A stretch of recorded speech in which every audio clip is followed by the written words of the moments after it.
Welcome back to the show. Coming up in this half hour, rate some panties, haze some pledges, or kidnap the other school's mascot. We'll take a look at the brand new Sims expansion pack, Sims 2 University, and we'll test a booze filter to see if it can make the cheap vodka taste just like the top shelf stuff. It's tough work, this TV business and whatnot. Now, what's two great tastes that go great together? Well, if you said sand and drag racing, you give yourself a pat on the back, because you're right.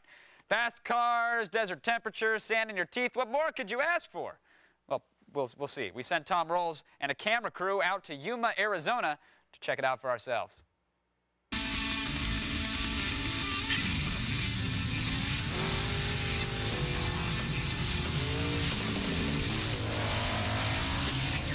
It's February 19th, Yuma Speedway. What a beautiful weekend of racing we have on tap for you.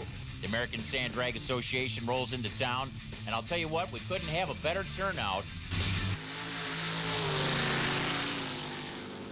Sand drag racing, I would say, really came about when they developed the three-wheeler, because that's when people started taking to the sand. When they started, the ATV, all-terrain vehicle market took off, sand drags took off. You got Top Fuel dragsters, which are the same dragsters that you'd see in NHRA drag racing. You've got the Top alcohol machines, same vehicles that you would see on a quarter-mile drag strip. And then you got a situation here where we could actually take a funny car style machine, which is a short wheelbase, and run it alongside of one of those really long dragsters. And you wouldn't see that in NHRA drag racing. It's a family sport, and I think it'll be around forever. Why aren't you at home playing video games? This is for the men, no? No, video games are fake and so are cartoons, and I don't like fake things.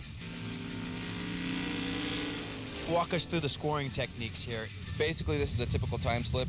It shows this is my name and number here. Here's my competitors. This here was my dial-in time, and this is the actual time that I ran. So you could see by the .2 at the end there, I was really close to my dial-in, which is ideally what you want. I also see by your name that you're the winner. Correct. That's why I'm still here. So this is how you keep score. This is how the judges know that everything stays official and honest. Correct. It's all done by computers.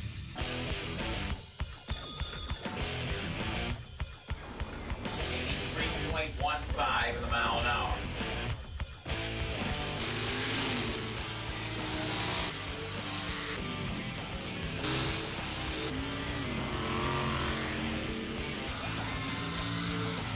Come here because we're fans of the races, the beautiful weather. We bring our families out here and enjoy the races all day long. I'm from Yuma. We play out in the desert and just have a good time. I mean, that's what it's all about. Well, sand dragging is just all about fun, especially out here. You go out, you bracket racing, you run what you got, and pretty much the average Joe can come out and race. My name is Melody Olson, and I'm 14. Are you scared when you're out here racing? Yeah, very scared. I'm shaking. I don't know, my heart pounds really fast.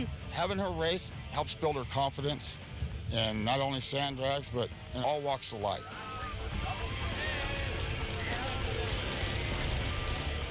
How do you steer? How do you shift this vehicle? I got a shifter down here between my legs, and then the steering wheel is right here. And then I got the second gears right here and on the button on the steering wheel. Basically, just hold on and push a button and give it heck. The kids out there that aren't racing yet, checking this out, what advice would you give to them as a veteran racer? If you have to bring your bicycle out here, get on something and get out here and get started. Because if you're sitting at home wanting to do it, you're not doing it.